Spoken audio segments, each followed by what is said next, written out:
हाँ तो भाई पुणे हमारे लोहागढ़ स्टडी पॉइंट और जो हमारा परिवार है उसमें तुम सबका दोबारा से मैं हार्दिक अभिनंदन और स्वागत करता हूँ। ठीक है, मेरा नाम उदयवीर सिंह, सब तुम जानते ही, जैसा कि तुम रोजाना क्लास देख रहे हो। ठीक है, तो हम चैप्टर की बात कर रहे थे विद्युत रसायन वाले। किस चैप्टर की बात कर रहे थे? विद्युत रसायन वाला अपना चैप्टर चल रहा था। और विद्युत रसायन में मैंने तुम्हें जो कुछ भी तुम पुरानी क्लास में पढ़ के चले आ रहे हो उन सब चीज़ों के बारे में धीरे धीरे कुछ ना कुछ थोड़ा बहुत बताया है। ठीक है, तो थोड़ा बहुत तुम्हें बताया था और साथ में कुछ चीज़ें भी एक्स्ट्रा बताई थी। तो मैंने बताया था कि जो भी विद्युत रसायन है, मतलब ये जो ब्रांच है इसकी केमिस्ट्री की, इसमें दो चीज़ें हो सकती हैं। कितनी बातें हो सकती हैं? दो बातें हो सकती हैं। एक तो विद्युत से रासायनिक अभिक्रियाएं करा सकते हैं, एक रासायनिक अभिक्रियाओं से विद्युत उत्पादन कर सकते हैं। मतलब दोनों ही चीज़ें पढ़ेंगे। जो तुम्हारा नया सिलेबस है उसमें पहले जो विद्युत अपघटनीय सेलों के बारे में ना बता के पहले वोल्टीय सेल और गैल्वेनिक सेल और मानक हाइड्रोजन विभव, मानक इलेक्ट्रोड विभव, नेसर्ड समीकरण, इनके बारे में बता रखा है। लेकिन मैं चाहता हूँ कि तुम्हारा जो लेसन है वो पुरानी बातों जो तुमने 6 स्टैंडर्ड से लेके और लगभग 11th स्टैंडर्ड तक जो कुछ भी पढ़ा है उसको पहले रिलेट किया जाए, उसको पहले तुम्हें बताया जाए। इसलिए मैंने वोल्टीय सेल और गैल्वेनिक सेल स्टार्ट ना करके सबसे पहले क्या लिया, तुम्हारा विद्युत अपघटनीय सेल लिया। क्योंकि जो विद्युत अपघटनीय अभिक्रियाएं हैं वो तुमने पढ़ रखी हैं। जैसे तुमने गैल्वनाइजेशन पढ़ा है, एनोडीकरण पढ़ा है। गैल्वनाइजेशन में जो भी संक्षारण होता है, करोजन होता है, उसको कैसे रोका जा सकता है, लोहे पर किसकी परत चढ़ाई जाती है और सोने पर परत चढ़ाना, ये करना वो करना, ये सब कुछ तुमने सीखा है। धातुओं का शुद्धिकरण में भी ये काम आया था। मतलब तुमने ये वाली बातें 8, 9, 10, 11 में पढ़ ली हैं। इसलिए मैंने विद्युत अपघट्य जो सेल है, विद्युत अपघटनीय जो सेल हैं, वहाँ से चैप्टर स्टार्ट किया था। ठीक है, थोड़ा से बीच में से चैप्टर स्टार्ट है तुम्हारा। मैंने गैल्वेनिक सेल, वोल्टीय सेल इसीलिए स्टार्ट नहीं किए क्योंकि अगर पहले स्टार्ट कर देता तो तुम्हारे कुछ भी हाथ पल्ले नहीं पड़ता, मुझे पता है। इसलिए वो चीज़ें स्टार्ट की थी मैंने। ठीक है, बात कर रहा था मैं विद्युत अपघटनीय सेलों की। विद्युत अपघटनीय सेलों में पहले बता दूं क्या क्या पढ़ाया था मैंने। पहले तो डेफिनेशन बताई थी कि विद्युत रसायन होता क्या है। ठीक है, विद्युत रसायन होता क्या है, कौन सी शाखा है ये, किस तरह काम करती है, क्या था, वो वाली बात थी। किस किस में यूज किया जाता है, वो वाली बात थी। फिर बात आई थी चालकों पे।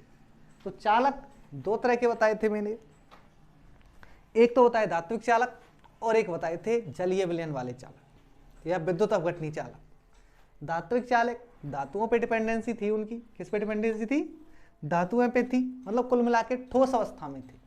अवस्था कैसी थी? ठोस थी, जिनमें जो उनकी प्रकृति है उस पर निर्भर कर रही थी, संयोजकता पर निर्भर कर रही थी, ताप पर निर्भर कर रही थी, धातुओं की चालकता में। और तुमने कक्षा 10 में या और पहले भी पढ़ चुका है कि जो चांदी है वो सबसे ज़्यादा सुचालक है, उससे पीछे फिर एल्यूमिनियम है, कॉपर है, लोहा है, ये सब आती हैं। ठीक है, इसके साथ ही तुमने एक चीज़ और पढ़ी थी, जो ग्रेफाइट है वो भी विद्युत का सुचालक होता है। ग्रेफाइट भी पढ़ा था। और तुम्हें विद्युत अपघट्य चालक के लिए बताया जाता कि यदि कोई आयनिक विलयन, कौन सा विलयन? आयनिक विलयन अगर ध्रुवीय विलायक में घोल दिया जाए तो वो भी विद्युत का संचालन करने लग जाता है, चालन करने लग जाता है, उसी को विद्युत अपघटनीय चालन कहते हैं। साथ में तुमने कॉपर इलेक्ट्रोड वाला सिस्टम भी पढ़ा है कि विद्युत अपघटन क्या होते हैं। 8 में है ये कि कॉपर पे दोनों छड़ लेते हैं, वो कॉपर की लेते हैं, कैसे प्रस्थान होगा और कैसे क्या होता है। इन पूरी ही केमिस्ट्री में, मतलब इस विद्युत रसायन में दो तरह की अभिक्रियाएं होती हैं, ऑक्सीकरण अभिक्रियाएं और अपचयन अभिक्रियाएं। ऑक्सीकरण अभिक्रियाएं और अपचयन अभिक्रियाएं ये दोनों ही चलती रहेंगी। ऑक्सीकरण और अपचयन, दोबारा सुन लो, ऑक्सीकरण और अपचयन दोनों साथ साथ होंगे तो उसी को बोलेंगे रिडॉक्स। उसे क्या बोलेंगे? रिडॉक्स। अब जो ये पूरा चैप्टर है इसमें कहीं तुम्हें जो तुमने 10th में परिभाषा पढ़ी है ऑक्सीकरण और अपचयन की, वो कहीं काम नहीं आएंगी। 10th में क्या पढ़ा कि ऑक्सीजन का जुड़ना ऑक्सीकरण, हाइड्रोजन का जुड़ना अपचयन। यहां ये वाला सिस्टम काम नहीं आएगा। तो यहां क्या काम आएगा? यहां काम आएगा इलेक्ट्रॉन्स पे डिपेंडेंसी। किस पे बात करेंगे हम? इलेक्ट्रॉन्स की ही बात करेंगे कि अगर इलेक्ट्रॉन्स को एक्सेप्ट कर रहा है यदि कोई इलेक्ट्रॉन को एक्सेप्ट कर रहा है तो उसका होगा अपचयन, तो उसका क्या होगा? अपचयन। और अगर इलेक्ट्रॉन को निकालें तो होगा उसका ऑक्सीकरण। अगर इलेक्ट्रॉन को निकाला जाए तो रहेगा उसका ऑक्सीकरण, और इलेक्ट्रॉन को ग्रहण करे तो होगा अपचयन। ये ध्यान रखना, इलेक्ट्रॉन को ग्रहण करने के बाद अपचयन होगा, और वहाँ इलेक्ट्रॉन को एक्सेप्ट कर निकालने के बाद ऑक्सीकरण होगा। ठीक है, ये चीज़ें तुम पढ़ेंगे यहाँ पे। और ये दोनों अभिक्रियाएं जब होंगी तो ऑक्सीकरण अपचयन साथ साथ हो जाएगा, उसी को रिडॉक्स बोलते हैं। तो मैंने विद्युत अपघट्यों के बारे में 2 तरह के विद्युत अपघट्य बताए थे तुमको, स्ट्रॉन्ग और वीक। स्ट्रॉन्ग मतलब पूरी तरह से आयनित हो जाएं, स्ट्रॉन्ग थे। वीक मतलब कम आयनित हो, वो वीक थे। ठीक है, फिर हमने विद्युत अपघट्यों की चालकता को प्रभावित करने वाले कारक पढ़े थे। फिर क्या पढ़े थे हमने? विद्युत अपघट्यों की चालकता को प्रभावित करने वाले कारक देखे थे, जिनमें से पहला देखा था अंतर आयनिक आकर्षण बल। पहला क्या देखा था? अंतर आयनिक आकर्षण बल। अंतर आयनिक आकर्षण बल में मैंने तुम्हें बताया कि जो विलेय और विलायकों में जो आकर्षण बल पाया जाता है विलेय के कण और विलायक के कणों में, वो अगर ज्यादा हो जाए, मतलब आयनिक यौगिक तुम विलेय में जो तुम घोल रहे हैं ना, विलेय और विलायक में, विलेय में जो आयनिक यौगिक घोला जा रहा है वो अगर बहुत स्ट्रांगली तरीके से जुड़ा हो, मतलब स्ट्रांगली उससे बंधा हो, और विलायक उसको नहीं तोड़ पाए, तो उसकी प्रतिरोधकता बढ़ जाती है, विद्युत का चालन नहीं होगा। इसलिए दोनों को ही लेंगे। अगर ध्रुवीय विलायक ले रहे हैं तो उसमें ध्रुवीय विलेय ही लेंगे, और अध्रुवीय विलायक ले रहे हैं तो उसमें अध्रुवीय विलेय ही लिया जाएगा, ऐसे। ठीक है, दूसरा है आयनों का विलायनीकरण। आयनों का विलायनीकरण भी होना चाहिए, विलयनीकरण भी या विलायकीकरण भी उसमें होना चाहिए। विलायकीकरण का आशय यह है कि जब तुम विलेय को घोल रहे हैं विलायक में, तो जो आयन बन रहे हैं उस पे वो घुलने चाहिए, ना कि जो विलायक है वो उस पर कवर अप हो जाए। उस पर कवर अप वो नहीं होना चाहिए, उस पर कवर के रूप में नहीं लगना चाहिए, और पूरी तरह से घुलनशील होना चाहिए। इसके साथ साथ मैंने तुम्हें 2 तरह की ऊर्जाएं बताई थी, एक तो विलायकीय एनर्जी बताई थी, एक जलयोजन ऊर्जा बताई थी। विलायक की वह ऊर्जा या विलायक में से निकलने वाली वह ऊर्जा जो उसको तोड़ने का काम करे, किसको? विलेय को तोड़ने का काम करे, या तोड़ने के बाद जो ऊर्जा निकलती है वो उसको विलायकीकरण ऊर्जा कहते हैं। और इसी परिप्रेक्ष्य में अगर विलायक पानी ले लें, विलायक क्या ले लें? पानी ले लें, तो उसको क्या बोलेंगे? फिर जलयोजन ऊर्जा कहा जाएगा। ये 2 चीज तुम्हें बताई थी मैंने। ठीक है, अब बात करते हैं विलायक की श्यानता की। किसकी बात करेंगे अब? विलायक की श्यानता की। विलायक की श्यानता इंग्लिश में बोलते हैं विस्कोसिटी। क्या बोलते हैं? विस्कोसिटी। विलायक की श्यानता। अगर विलायक कैसा हो? गाढ़ा हो, तुम्हारा गाढ़ा हो। श्यानता का मतलब गाढ़ापन ही होता है, ये लगा लो तुम। श्यानता का मतलब क्या होता है? गाढ़ापन। जब तुमने देखा होगा शहद देखा है तुमने, पानी देखा है, पेट्रोल देखा है, डीजल होता है, तो उसमें उंगली डुबो के देखना, और उंगली डुबोने के बाद जब ऊपर निकालते हैं तो जो जितना गाढ़ा होगा वो उतनी ही मात्रा में उंगली से चिपक जाएगा। तो इस हिसाब से किसी भी विलयन की क्या देख सकते हैं हम? श्यानता देखी जा सकती है। ठीक है, इंग्लिश में बोलते हैं विस्कोसिटी। इंग्लिश में क्या बोलते हैं? विस्कोसिटी। अब विलायक की सांद्रता अगर ज्यादा हो, श्यानता ज्यादा हो, तो विलेय उसमें घुलेगा नहीं। क्या होगा?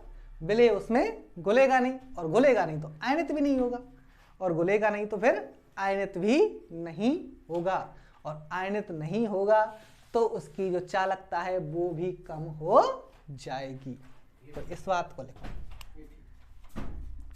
यदि विलायक की श्यानता अधिक हो, कैसी हो? अधिक हो, तो विलेय के कण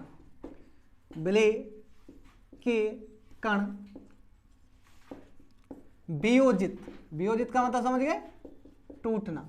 वियोजित का मतलब टूटना, धनायन और ऋणायन में। वियोजित नहीं हो पाते हैं, वियोजित नहीं हो पाते हैं, जिसके कारण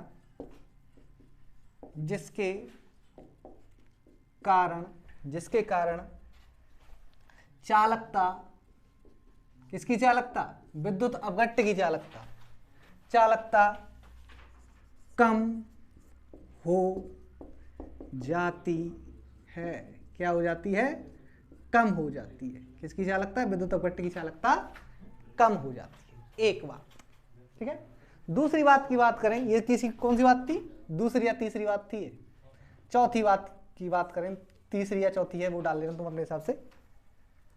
तो है ताप का प्रभाव।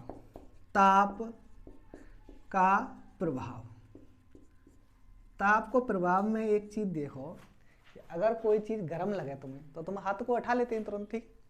तो सेम ऐसे ही अगर विलयन को गर्म किया जाए तो विलेय और विलायक के कण आपस में क्या करते लगते हैं? गतिज ऊर्जा उनकी बढ़ जाती है, आपस में उनका मूवमेंट बढ़ जाता है, और मूवमेंट बढ़ने की वजह से वो घुलनशील भी ज्यादा होंगे, आयनीकृत भी ज्यादा होंगे, और आयनीकृत होने की वजह से ताप के प्रभाव के कारण उनकी जो चालकता है उसमें भी वृद्धि हो जाएगी।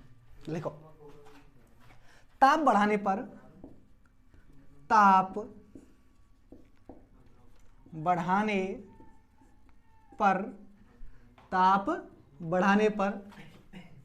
विलयन के अवयवों की गतिज ऊर्जा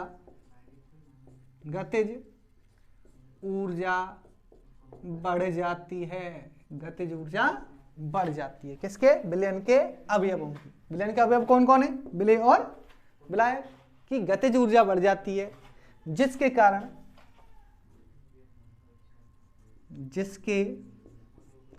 कारण आयनन और घुलनशीलता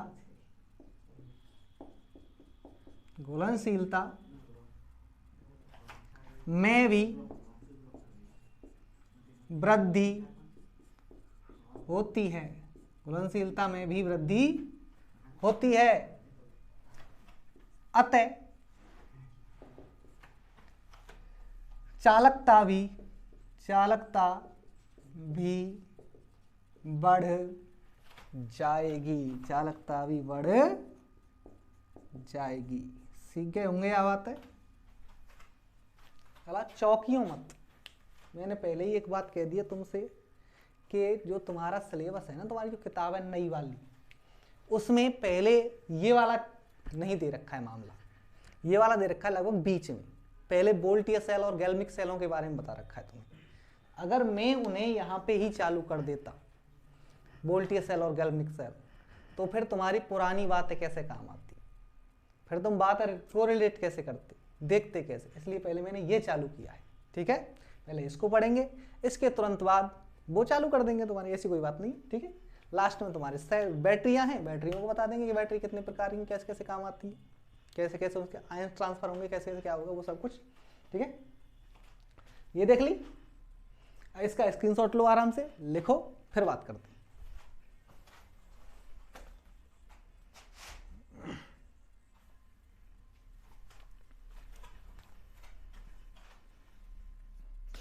हटाओ।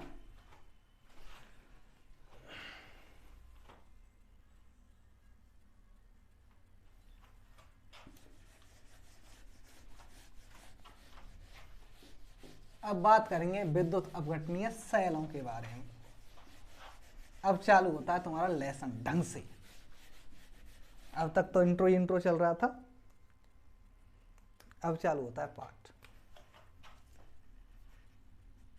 विद्युत अपघटनीय सेल, इलेक्ट्रोलाइटिक सेल्स।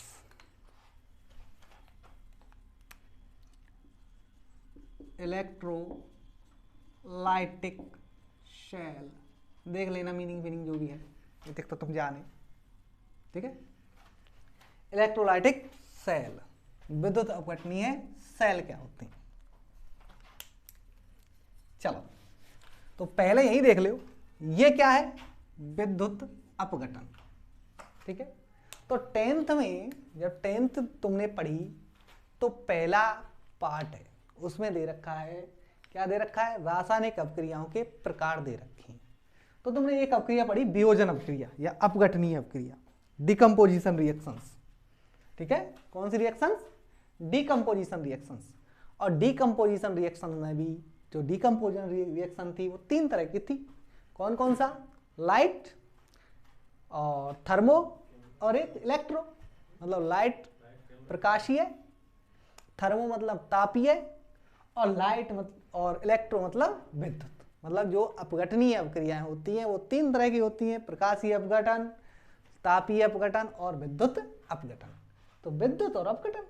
ठीक है, तो परिभाषा कैसे बनेगी कि वे अपक्रियाएं, मतलब वे सेल जिनमें विद्युत विसर्जन के कारण, किसके कारण, विद्युत विसर्जन के कारण, किसके कारण, विद्युत विसर्जन के कारण रासायनिक अपक्रियाएं संपन्न होती हैं।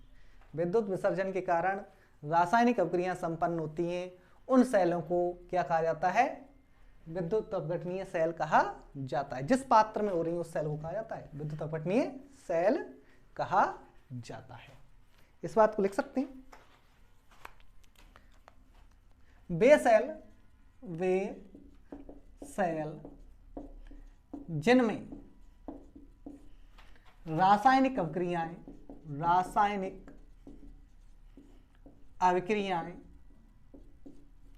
विद्युत विसर्जन के कारण, विसर्जन का मतलब विद्युत लगा देना, विद्युत विसर्जन के कारण संपन्न होती हैं,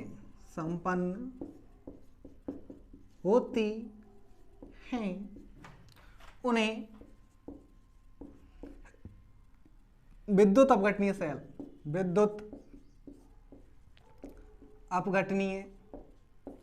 सेल या विद्युत रासायनिक सेल, विद्युत अपघटनीय सेल कहते हैं,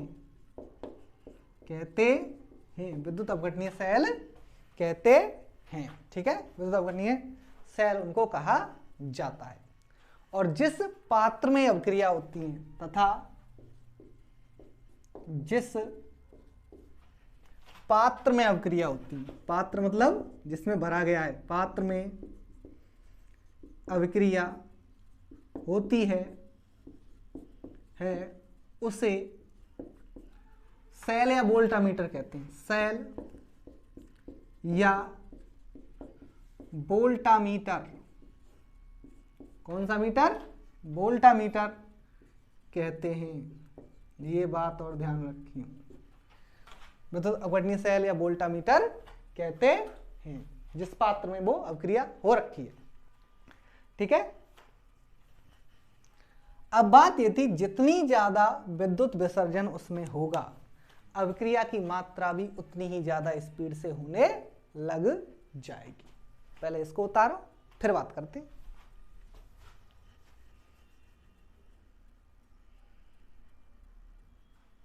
अब सुनो, एक अभिक्रिया पढ़ी होगी तुमने 10th में या 8th में भी है, CuSO4 वाली, उसको बताते हैं। माना, कैसे लिखेंगे, माना एक विद्युत अपघटनीय सेल में CuSO4 का, ये एग्जाम्पल तुमने पढ़ रखा है, जलीय विलयन भरा जाता है। मतलब एक पात्र है जिसमें कौन सा विलयन भरा हुआ है, CuSO4 का विलयन भरा हुआ है, तथा इसमें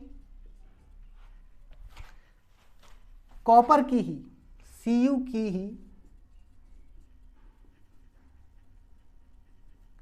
ही 2 प्लेटें इलेक्ट्रोड के रूप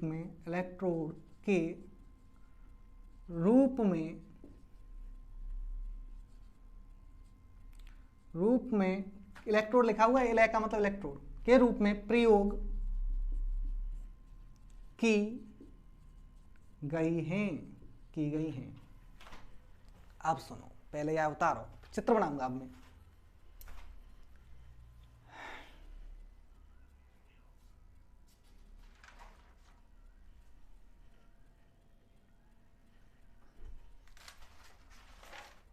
सुनो, हटा दूं?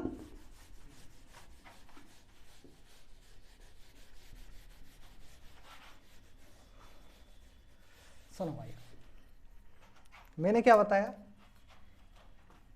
एक सेल है ये, ठीक है, एक पात्र है जिसमें एक इलेक्ट्रोड तो यहां आ रहा है, ठीक है, एक इलेक्ट्रोड यहां आ रहा है।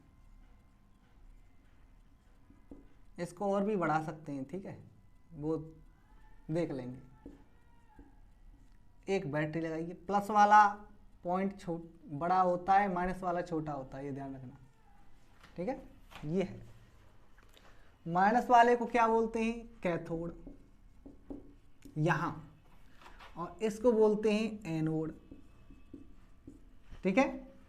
ये भी कॉपर का है, ये भी कॉपर का है, और जो पानी भरा हुआ है उसमें वो भी CuSO4 का भरा, CuSO4 भरा हुआ है। तो तुमने देखा होगा कि जब गैल्वनाइजेशन करते हैं तो गैल्वनीकरण करते हैं तो वो किसका करते हैं, Zn का, मतलब जिंक धातु की परत दूसरी धातु पे चढ़ाई जाती है। एक चीज पढ़ी होगी, एनोड पे तो लेते हैं शुद्ध, सॉरी एनोड पे तो लेते हैं अशुद्ध और कैथोड पे लेते हैं शुद्ध। जब तो एनोड से धातु किधर चलेंगी, कैथोड की ओर चलने लगेंगी। अब परपथ को किया तुमने ऑन, लिखो परिपथ को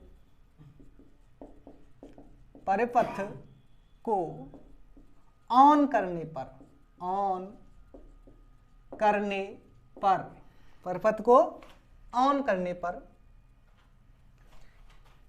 CuSO4 विलयन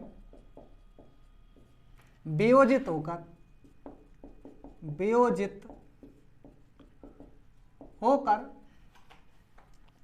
Cu2+ तथा SO4 2- बनाता है। ये वाली बात तुमने 9th में भी पढ़ी है, 8th में भी पढ़ी है। Cu2+ और CuSO4 2- बनाता है। अब जो SO4 है वो तो जाएगा एनोड की तरफ, ठीक, और Cu जाएगा कैथोड की तरफ। Cu किधर जाएगा, कैथोड की तरफ।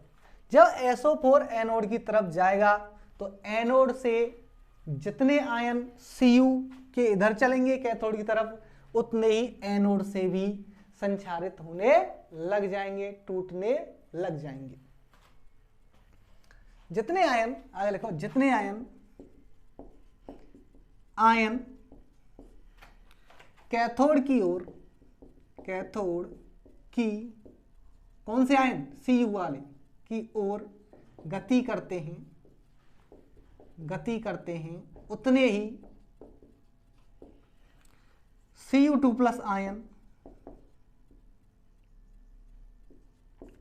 एनोड से टूटकर अलग हो जाते हैं।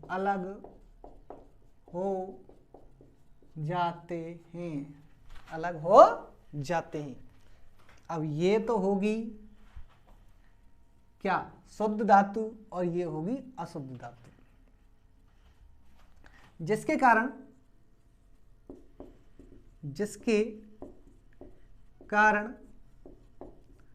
कैथोड पर, किस पर, कैथोड पर शुद्ध कॉपर धातु प्राप्त होती है तथा एनोड पर अशुद्ध धातु ली जाती है, अशुद्ध धातु ली जाती है तथा कैथोड, एनोड पर अशुद्ध धातु ली जाती है। और इस अभिक्रिया का प्रयोग किसमें करते हैं?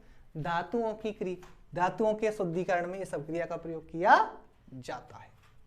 किसका उपयोग करते हैं इसमें? धातुओं के शुद्धिकरण में इसका उपयोग किया जाता है। अब हुआ क्या वो देख लो। CuSO4 था पहले, CuSO4 था पहले, तो वो तो गया Cu2+ और प्लस SO4 2- में एक बार, ठीक है, एक बार ये होगा। अब एनोड पर, सॉरी कैथोड पर कौन सी अभिक्रिया होगी? कैथोड पर अभिक्रिया होगी जो Cu2+ था वो 2 इलेक्ट्रॉन्स को जुड़ने के बाद ये एक्वस में है, ठीक है, और क्या बनाएगा? Cu सॉलिड बना लेगा और इसके ऊपर परत बनने लग जाएगी। इलेक्ट्रॉन का एक्सेप्टेंस कहलाएगा क्या? अपचयन। इसको क्या बोलेंगे? अपचयन, रिडक्शन बोलेंगे। क्या बोलेंगे इसको? अपचयन, रिडक्शन बोला जाएगा। हाँ, तो कैथोड पर तो ये रिएक्शन हो रही, ठीक है। अब बात इसकी करें एनोड की, तो एनोड पे कौन सी होगी?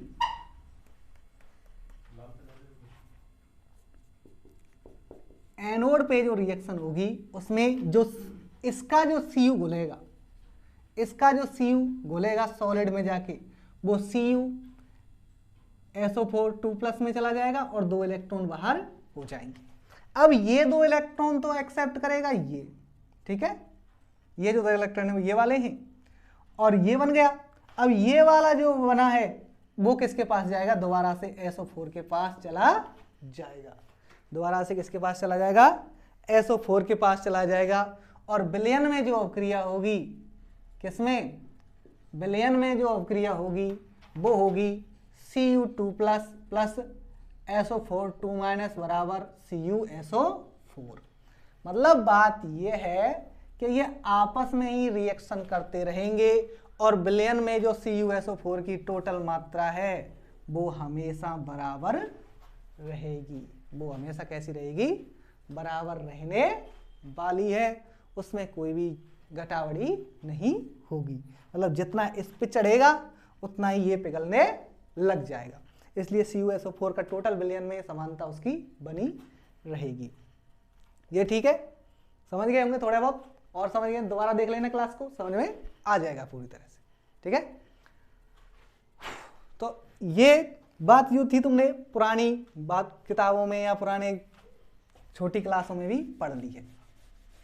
एक चीज तुमने पढ़ी होगी 10th में, मेटलर्जी में एक सक्रियता श्रेणी दे रखी है। क्या दे रखी है? सक्रियता श्रेणी, रिएक्टिव सीरीज।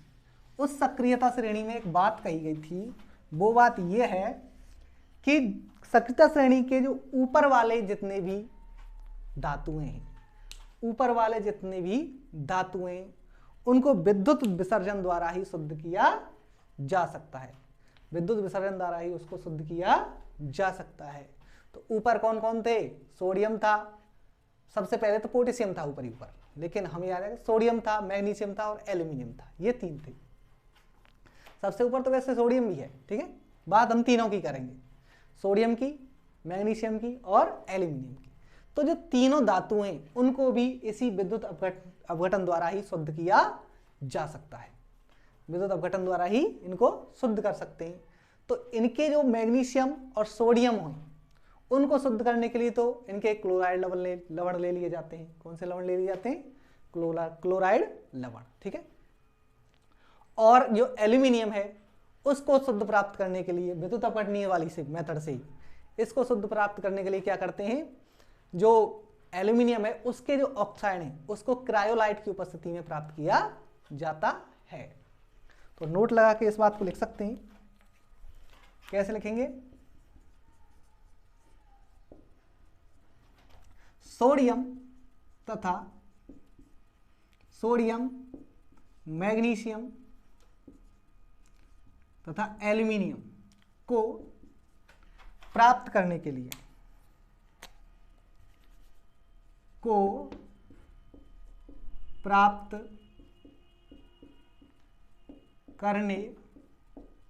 के लिए, कैसा?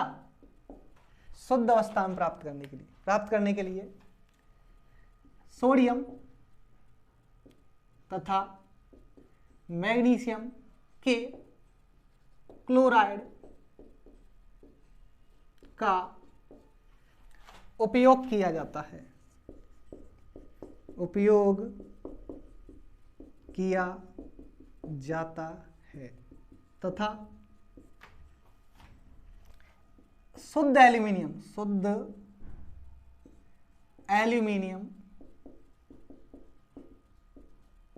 प्राप्त करने के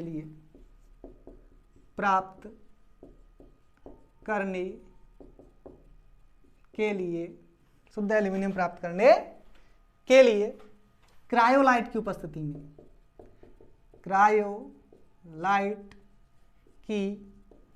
उपस्थिति में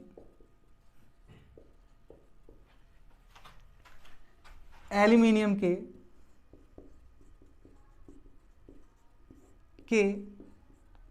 ऑक्साइड काम में लेते हैं, एल्यूमिनियम के ऑक्साइड काम में लिए जाते हैं। ठीक है, हो गया यहां तक। अब बात करेंगे इसके विद्युत अपघटन के जो मात्रात्मक पक्ष हैं, उसके जो क्वांटिटेटिव साइड्स हैं, उनके बारे में। विद्युत अपघटन के मात्रात्मक पक्ष, जिसमें फैराडे के दोनों नियम आएंगे, तो पहले उनकी बात ही कर लेते हैं, फिर जो भी बताना है मैं बताऊंगा तुम्हें। ठीक है, तो मात्रात्मक पक्ष की बात यह है कि जो एनोड या कैथोड से जो भी पदार्थ उसमें घुल रहा था या ऊपर उस पर लग रहा था, मतलब जुड़ रहा था, उन दोनों की क्या मात्रा, मतलब कितनी क्वांटिटी उस पर चढ़ रही थी, कितनी क्वांटिटी उस पर निक्षेपित हो रही थी, उसका जो भार था वो किन किन बातों पे डिपेंड करता था। इसके लिए जो फैराडे थे उन्होंने 2 नियम दिए थे। कितने नियम दिए थे? 2 नियम दिए थे। और उन्होंने बताया था कि विद्युत विसर्जन, किसी विलयन में विद्युत विसर्जन द्वारा वियोजन की मात्रा विद्युत धारा की क्या होती है? समानुपाती होती है, उसके विद्युत आवेश के समानुपाती होती है। किसके आवेश समानुपाती होती है? विद्युत के आवेश के समानुपाती होती है। जितनी मात्रा उसमें चढ़ेगी वो। दोबारा सुन लो, किसी विलयन में विद्युत विसर्जन द्वारा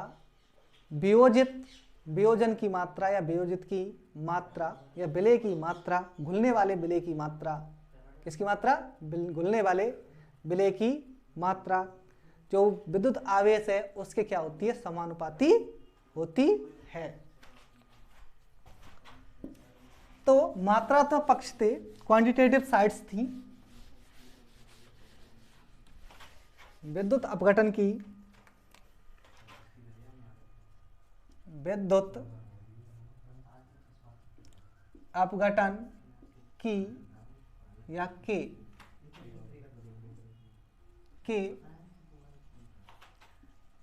मात्रात्मक पक्ष क्वांटिटेटिव साइड्स।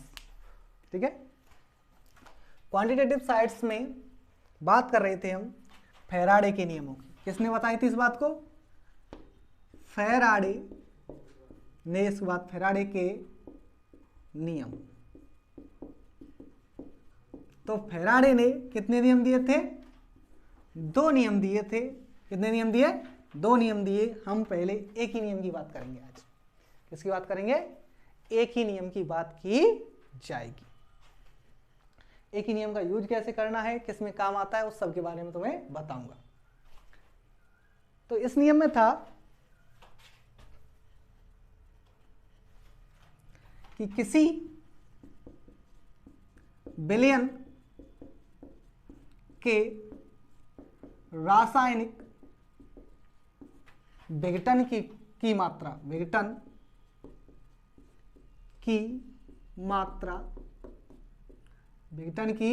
मात्रा कितने उसके टूट रहे हैं, वो विघटन की मात्रा, उसमें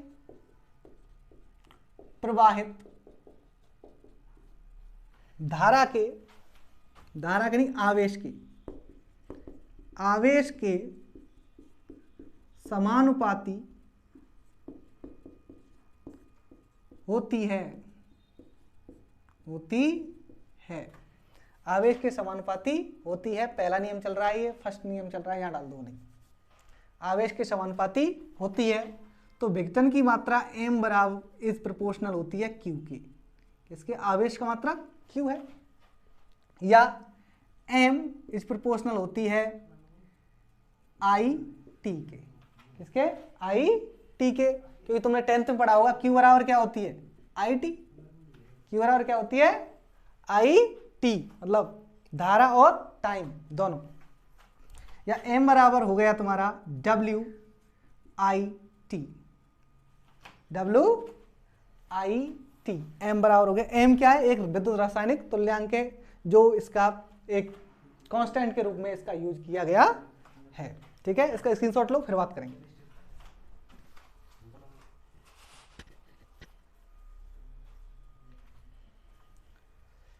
ठीक है, अब सुनो, अब तुल्यांक, विद्युत रासायनिक तुल्यांक की परिभाषा कैसे बनाएंगे? विद्युत रासायनिक तुल्यांक क्या होता है, उसकी परिभाषा कैसे बनाएंगे वो सुनो।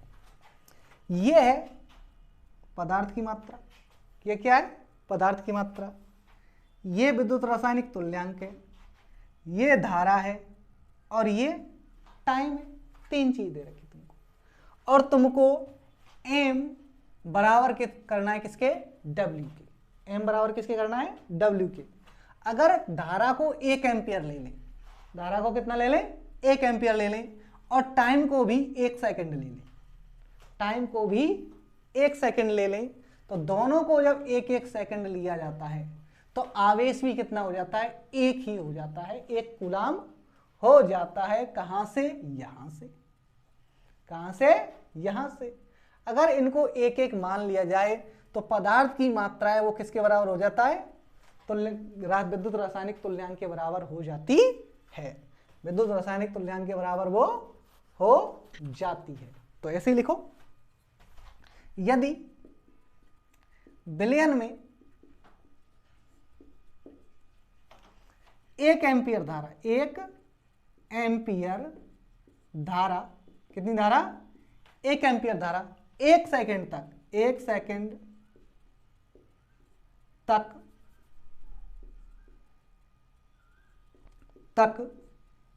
प्रवाहित करें तो निक्षेपित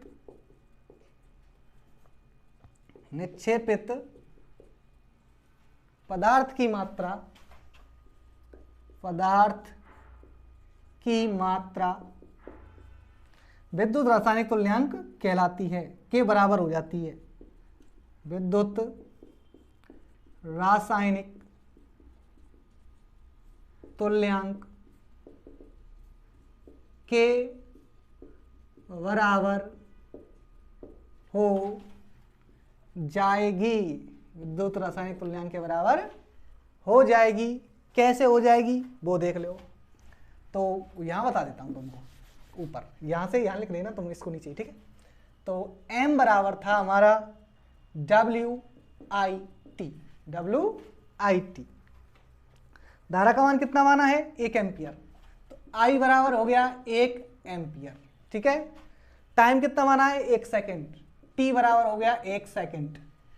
तो m is equal to W 1 × 1। ठीक है, तो क्या आ गया? m is equal to W। वही तो लिखा है, वही तो बताया है, वही तो किया है। तो यहां तक तुम्हारा पहला नियम था। ठीक है, कल दूसरा नियम स्टार्ट करेंगे। दूसरा नियम के बाद इसके जो भी उपयोग हैं उनके बारे में बताया जाएगा कि विद्युत रासायनिक सेल के क्या क्या उपयोग हो सकते हैं लाइफ में, किन किन चीज़ों में यूज किया जा सकता है। वैसे तुम जानते हो, जैसे संक्षारण को बचाने के लिए इसका यूज करते हैं, शुद्ध धातु को प्राप्त करने के लिए इसका यूज करते हैं। वो तुमने 10th में ही तुमने चीज़ें पढ़ रखी। एक एनोडीकरण तुमने पढ़ा होगा। तो आज के लिए इतना ही। चैनल को सब्सक्राइब करें, लाइक करें और दोस्तों के साथ शेयर करें। और इस शेयर वाली बात तो तुमको तभी कर देनी है जब तुम्हारे पास पहला नोटिफिकेशन पहुंचे सुबह सुबह पहला नोटिफिकेशन पहुंच जाए तब ही वो बात कर देनी है। चलो थैंक यू।